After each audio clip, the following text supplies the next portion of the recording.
People take different paths to their perfect car. With Edmunds, all paths lead to you. Get access to the exclusive Edmunds audience, trusted listings, and ads to engage your next customers. Partner with Edmunds. This is Automotive Industry News. I'm Amy Cook, and welcome to another edition of Automotive Industry News. Our top stories: Fiat and PSA announce a merger that will make the world's fourth largest automaker, and one of auto racing's biggest names becomes the owner of the sport's most iconic venue. But first, with world championship titles and thousands of dollars of prize money at stake, auctioneers and ringmen from around the country will converge on Mannheim Dallas Auto Auction on May 1st for the 32nd annual World Automobile Auctioneers Championship. The event annually brings the world's best auto auctioneers together to battle for the industry's most prestigious trophy and, of course, the coveted title of World Champion. Oklahoma's Cody Shelley, who was crowned as World Champion Automobile Auctioneer during the 2019 event at Charleston Auto Auction in May, will defend his world title, as will ringman winner Landon Waddle of Texas and the team champions, auctioneer Blake McDaniel and ringman Chris Elliott of Alabama. You can watch all the exciting action right here as the event is streamed live on NIADA.tv. To learn more, visit AutoAuctionChampionship.com. We'll be right back. Today's shoppers take different paths to their perfect car. With Premier, all paths lead to you. Our deep audience data tells us who's in market. Then we serve them targeted ads featuring your inventory all along their online journey. Whether they compare deals, research cars, or check their social feeds, they'll see ads and listings taking them straight to your site. Sign up for Premier today. Roger Penske is an iconic name at the Indianapolis Motor Speedway. His racing team has sped to 18 victories in the Indy 500, more than any other car owner in the history of America's most storied auto race. Now that iconic name is the owner of that iconic racetrack.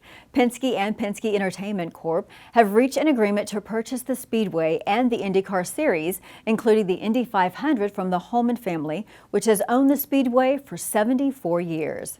Penske, who was recently awarded the Presidential Medal of Freedom for his lifelong success in business as well as racing, will become just the fourth owner of the 110-year-old Speedway when the transaction closes in January.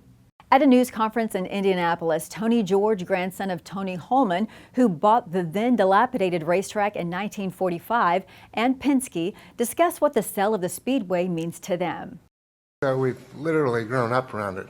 Our kids and grandkids have done the same, so bittersweet but very exciting for us because we know that we're passing the torch to an individual who has created an organization that is not only dynamic, but it's ideally suited, I think, to take over this stewardship.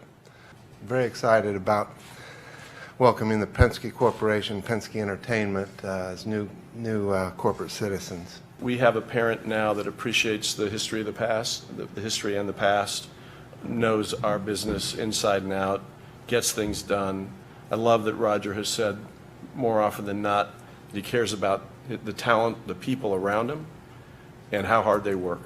I've got a big commitment here to take over, certainly as the steward of this great organization and what's been done here in the past for so many decades. And, you know, it's my commitment to the Holman family, to the fact that you'd select us as an opportunity to take on this investment.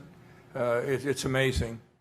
Penske said he will work to expand Indy's footprint in both racing and in entertainment. He is already looking into the possibility of adding a 24-hour race and a Formula One race to the Speedway's calendar. More automotive industry news after this. Today's shoppers take different paths to their perfect car.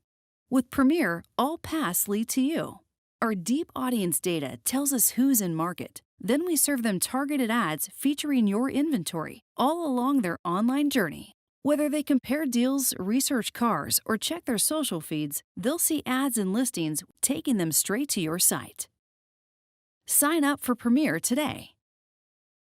Fiat Chrysler Automobiles and French automaker PSA, parent company of Peugeot, recently announced a $48 billion merger between the two entities that will make the combined company the world's fourth largest automobile manufacturer.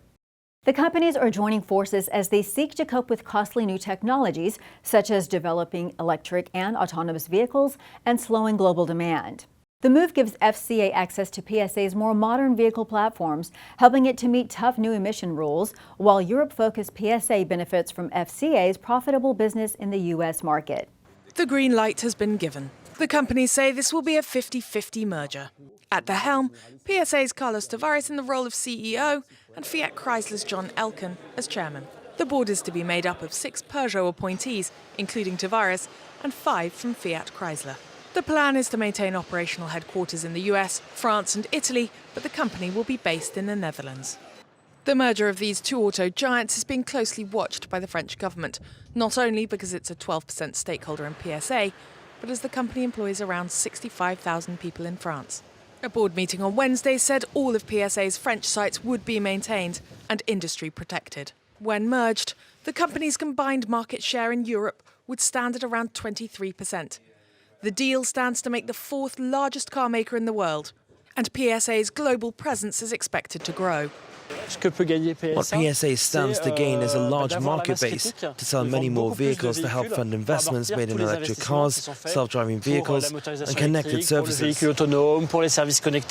The French car maker aims to strengthen its presence in the US market, where Fiat Chrysler already has a strong foothold. In turn, Fiat Chrysler gains both European and Asian presence.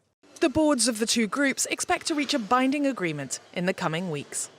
That's all for this edition of Automotive Industry News. I'm Amy Cook. Thanks for watching.